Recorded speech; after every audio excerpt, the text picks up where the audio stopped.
it's like every day now. It's every day that it's like, hey, guess what? Another random white person was, executed for the crime of being near somebody who's deranged. Now, a lot of these people are mental health patients that should be in mental institutions, it seems like, right? Like this guy, the guy from Daniel Penny, wasn't he arrested like 86 times or something like that? New York City was like constantly trying to get him to do all kinds of mental health treatment that he just blatantly refused. Yeah. And like this guy was a mental patient. There was a guy who killed a professor on Sunday while she was walking her dog. Why? Don't know. He probably disrespected her. Do you remember from a couple of years ago, there was the mom who was jogging in, I think, Memphis, and, tragically was also killed? Yeah, I mean, racism can save your life. I'm starting to think that. And I feel like I'm having these thoughts that I never thought I would have before. I'm not really comfortable with it. I don't even call it racism. I just call it self-preservation. Yeah, it's called like understanding. If you see a black man with dreadlocks and tattoos, I can guarantee you will not miss anything by avoiding them. Like, I mean, seriously, this guy, the guy that killed this beloved here's this guy's mugshot, right? Here's the mugshot of the guy that took the life of a veterinary professor who was walking her dog. Ready for the mugshot? There you go. Like, literally, if you see this phenotype, you are not missing anything by just walking across the street. I never thought I would be saying that out loud, but like, what else can I say?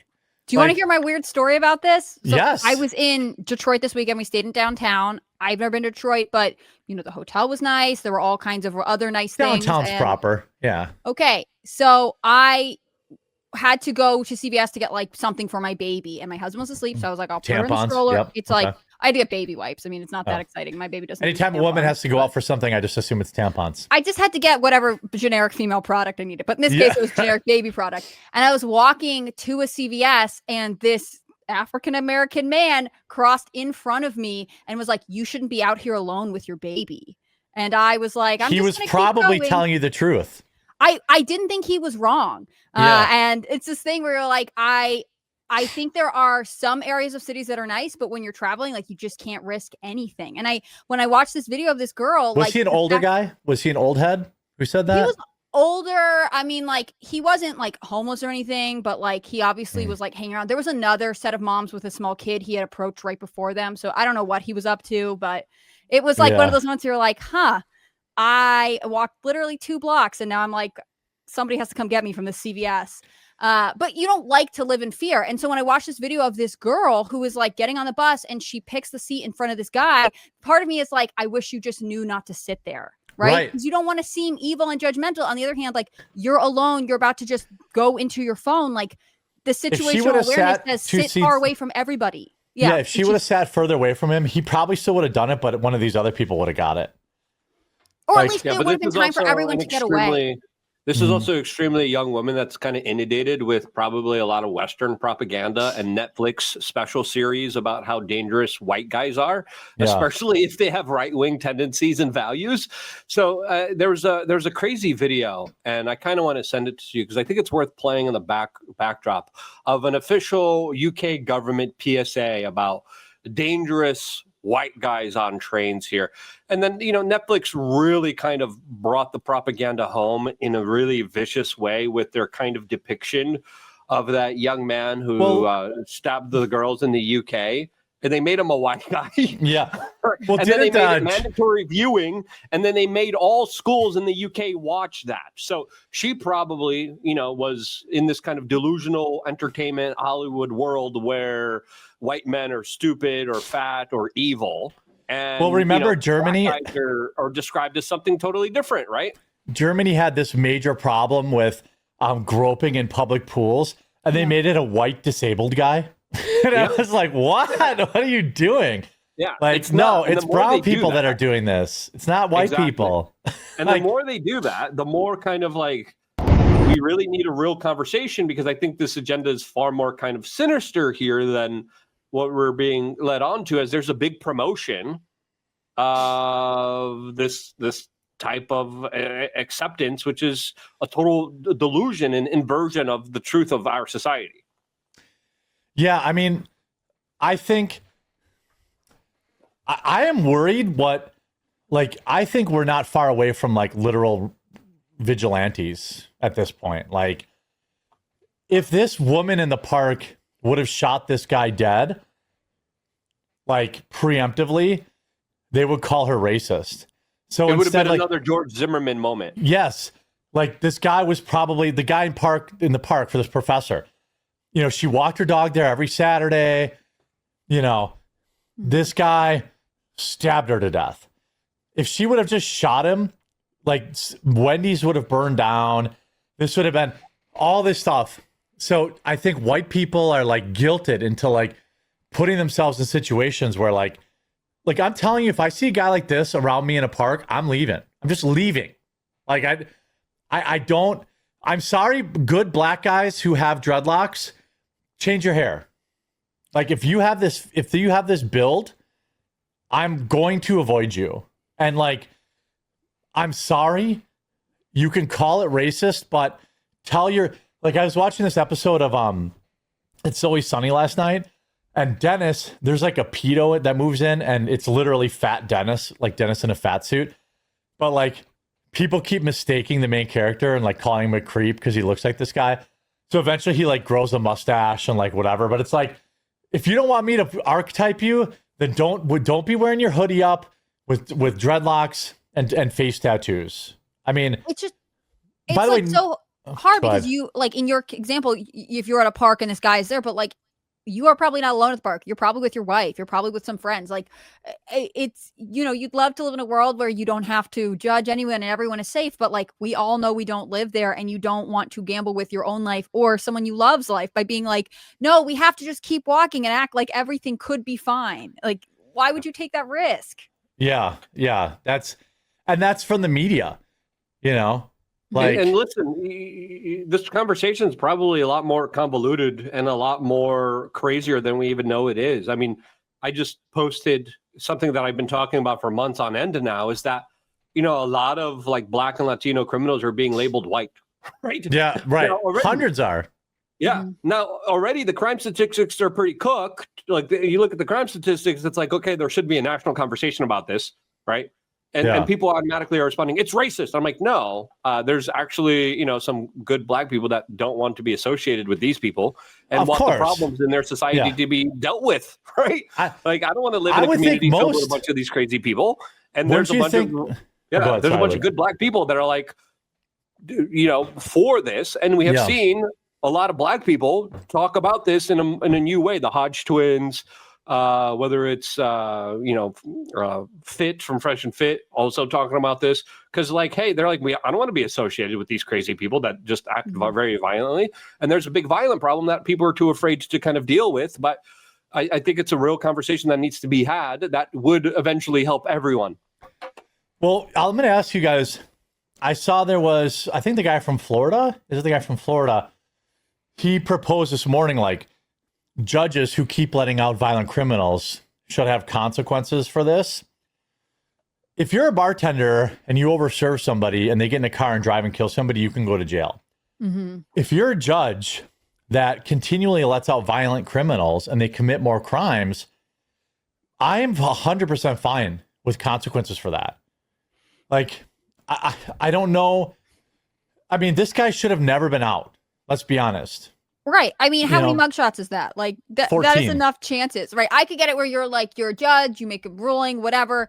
The guy is a repeat offender. You know, maybe you don't hold them responsible for this. But if we have over 10 times that this person has been arrested and released, like, at what point are we like, this is obviously the issue? I don't know why anyone would want to be a part of a broken system. And I can imagine that judges themselves are frustrated about this. They want other people to be held to a higher standard. Well, the biggest lie is that black folks don't support like law and order. They do, but they don't police their own communities. Like this thing is like, what'll happen is they'll say, a lot of people in these communities are black first. So they're like, no, they don't support the murder of this guy, but they'll say like, well, we don't know. Did she say the N-word? Did something happen? And then that's reinforced by the media. And then it's reinforced by judges. We're going to find out that this black guy that killed this veterinary professor is good. I guarantee you he had a dozen, he's got a rap sheet a mile long too. So the question is, what do we do with career criminals, black, white, or otherwise? Because for the longest time, they keep saying like, well, prisons are overpopulated. That seems like an easy problem to fix to me. Build more prisons. Like, you're supposed to be protecting law-abiding citizens. I don't understand why it's like, well, we don't have room in prisons. Build more prisons. I mean, you got money for USAID to send to, buy condoms for brown people in the desert. Like, we can build more prisons here. Or how about we do more like what Trump did? We take everybody who's been convicted of first-degree murder or similar crimes, and we ship them all to Venezuelan prisons. Like, and we turn this into a cottage industry, and we make money doing it. Right. I feel like it has to be something. I mean, there's always like the NIMBYism of people don't want prisons in their backyards or whatever. But build them all in Montana then. Well, why would you do that to Montana? No, like incarceration is something that all kinds of countries do to differing levels of success. Like we cannot have been incarcerating people for, however long and not have some kind of system that we all could agree could work. Whereas right now, I feel like one of the biggest issues is that you'll get a repeat violent offender and the narrative around it is like, oh, well, the system failed him and he should have some kind of social support. And like in the case of the man involved in Daniel Penny's case, he was repeatedly released, and then the like mental health services were basically up to him to show up to, and he opted not to. If you are incarcerated, like if you are in prison, and I'm not necessarily advocating for a huge construction of prisons, but at least then you are somewhere that you could, hypothetically get these social services that Democrats and progressives are always saying are actually the key to fixing things. I don't know that our prison system is perfect, but this is obviously not the solution to be like, yeah, you've got something wrong with you. Anyways, I'll see you next time you're in court. Right. Yeah. And that's exactly what it is. Right. It just never ends. It's only a small fraction of individuals that are repeat offenders that are overwhelmingly the ones committing the vast majority of violent crimes. The fact that, it's, and a lot of times it's three-time offenders. Luke, let me ask you this. Yeah. You mentioned that. Let me ask you this. I talked about this in a video on my new second channel. What if we just have, some, like you said, I think New York has the 3 strikes rule. California did. California did. Yeah. The 3 strikes rule should just be, if you commit 3 or more separate violent offenses, it's 25 years to life, period. Like, I think that would be a great thing. Like, I don't care if you're mentally handicapped or not, or you have, not, you know what I mean? Like if you're schizo or whatever, you commit 3 or more violent crimes, 25 years to life, period. Why did that go by the wayside? Or why don't more people do that, Luke, do you think? Well, criminal justice reform and a lot of George Soros paid for district attorneys and judges that were put into positions of power by these leftist liberals that are the biggest victims of it as well. So there's a lot of other people saying, well, this is what liberals want. This is what liberals get.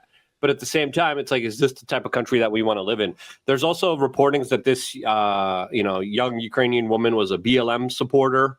Of course, I'm sure she was. Which just shows you the level of like propaganda indoctrination. The latest tweet I sent you is something that Elon Musk is responding to right now, highlighting the kind of past of this criminal judge. Oh, yeah, who had her own rehab center? Yeah, that was the director of operations at, quote, Second Chance Services, a mental health and addiction clinic in Charlotte, North Carolina. Now, if you're a judge and you're releasing a 14-time violent criminal on the streets, I mean, there's going to be consequences for those particular actions here. And I think people are looking into it a lot more than they ever have. And I really do believe we need to have that conversation about this violent minority that if we deal with, right, because like there's a certain level of sociopaths. Most of them are in Washington, D.C., by the way. But there's a certain level of sociopath type of behavior that if we are able to eradicate, we're able to prevent from affecting the vast majority of the general public. Now, again, you got to be careful with civil liberties and people's personal freedoms and people's personal rights. If this was North Korea, they would just put a bullet in everybody's head and be done with it. Yeah, if this was China, they would just do organ harvesting with some of these people. Right. You know, let's just be real. Yeah, they're like, okay, I think I agree. Yeah. You know, but is that the right approach that we should take here? I don't know. I think there's a middle line that we could deal with these violent, crazy offenders, while at the same time not making it continual type of problem for everyone else to deal with. But the best solution is allow people to defend themselves. That's my solution. Allow people to carry guns. Allow people to fight back. These gun-free zones, these liberal woke areas that punish you for defending yourself, that's the ultimate highest crime. That should be the focus of the issue, because if these people were able to stand up for themselves, this shit wouldn't fly. Well, this white woman a gun wouldn't have helped her. But the woman in the park would have.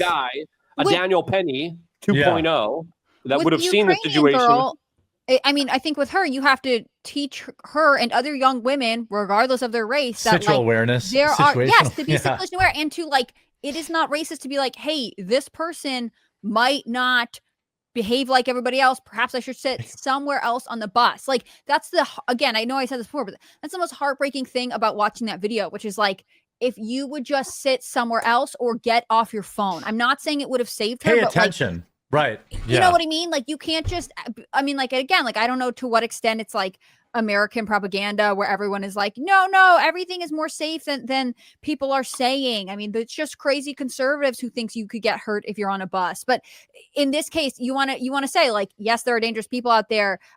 Don't just stare into your phone and don't sit with your back to someone who, might not be in the best state of mind. Like this is stuff that I think we don't teach young women specifically, because it's like, well, but then you're judging them by their hair color, their skin, or whatever. Yeah, fine by me. And, I'd rather you be racist than dead in this case. Right. You know?